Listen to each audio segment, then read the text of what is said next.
Hello दोस्तों, आज अपन force और पोटेंशियल एनर्जी के बीच रिलेशन निकालेंगे। मान लो एक पार्टिकल पे कंजर्वेटिव फोर्स एक्ट हो रहा है और कंजर्वेटिव फोर्स के इफेक्ट में पार्टिकल ds वेक्टर से डिस्प्लेस हो रहा है। तो अपन पार्टिकल पे वर्क डन ये लिख सकते हैं dw is equal to f vector dot ds vector. Work done by conservative force negative of change in potential energy के बराबर होता है। तो dw को मैं ये भी लिख सकता हूँ dw is equal to minus du। Equation 1 और 2 की मदद से अपन ये लिख सकते हैं du is equal to minus F vector dot ds vector. मान लो फोर्स अपने को कंपोनेंट फॉर्म में ये दिया हुआ है F vector is equal to F X I cap F Y J cap plus F Z K cap. Displacement ds vector को भी अपन कंपोनेंट फॉर्म में ये लिख सकते हैं ds vector is equal to dx I cap dy J cap plus dz K cap. और अगर अपन f वेक्टर और ds वेक्टर के बीच डॉट प्रोडक्ट ले तो आई कैप वाली टर्म्स को मल्टीप्लाई करेंगे, जे कैप वाली टर्म्स को आपस में मल्टीप्लाई करेंगे, इसी तरह के कैप वाली टर्म्स को मल्टीप्लाई करेंगे। तो अपने पास ये आ जाएगा du is equal to minus F X D X minus F Y D Y minus F Z D Z. अगर अपन ये माने कि y और z कोऑर्डिनेट्स में कोई चेंज नहीं हो रहा है, if dy is equal to dz is equal to 0, यानी y और z आपके कांस्टेंट हैं, तो अपन ये लिख सकते हैं change in potential energy is equal to minus F X D X. और यहाँ से मैं एफ एक्स को ये लिख सकता हूँ F X is equal to minus D U by D X provided y and z are constant। अपन u को x के रेस्पेक्ट में डिफ्रेंशिएट कर रहे हैं y और z को कांस्टेंट लेते हुए। ये कहलाता है partial differentiation of u with respect to x। तो अपन fx को ये लिख सकते हैं fx is equal to minus partial differentiation of u with respect to x। Partial differentiation को अपन डेल अपॉन डेल x से डिनोट करेंगे। बिल्कुल इसी तरह से अगर मैं x और z कोऑर्डिनेट्स में चेंज 0 लूँ, if dx is equal to dz is equal to 0, तो उस केस में अपन पोटेंशियल एनर्जी में चेंज को ये लिख सकते हैं du is equal to minus F Y D Y.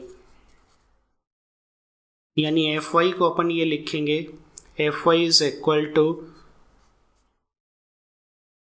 Minus D U over D Y provided X and Z are constant.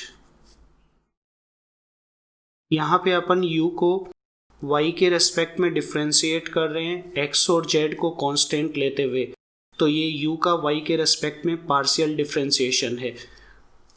तो अपन इसको ये लिखेंगे F Y is equal to negative of partial differentiation of u with respect to y।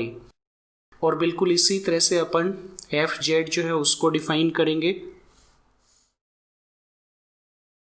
अगर मैं x और y coordinates में change को 0 लूँ, if dx is equal to dy is equal to 0, तो अपने पास ही आ जाएगा पोटेंशियल एनर्जी में change is equal to minus F Z D Z. यानी अपन एफ जेड को ये लिख सकते हैं F Z is equal to minus D U over D Z provided X and Y are constant. यानी एफ जेड ये आ जाएगा partial differentiation of U with respect to Z minus partial differentiation of u with respect to z।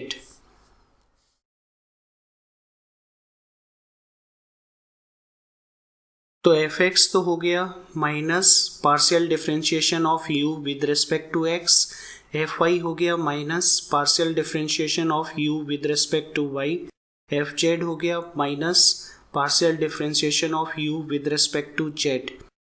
तो net force को अपन ये लिखेंगे F X I cap यानी minus del U over del X I cap minus del U over del Y J cap minus del U over del Z K cap.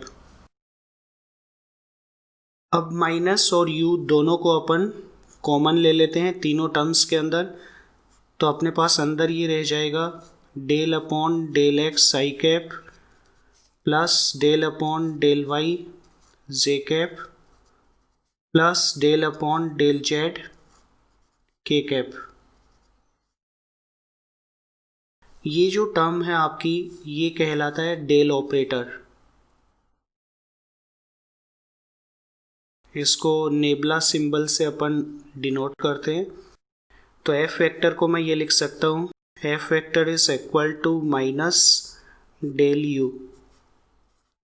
जब अपन del operator को एक scalar quantity पे operate करते हैं तो इसको अपन बोलते हैं gradient of that scalar quantity. तो यहाँ पे एफ वेक्टर है negative of gradient of potential energy. तो एफ वेक्टर को अपन ये लिख सकते हैं F vector is equal to minus grad U यानी negative of gradient of potential energy, gradient of potential energy. तो ये रिलेशन आ जाएगा फोर्स और पोटेंशियल एनर्जी के बीच, F vector is equal to minus del you.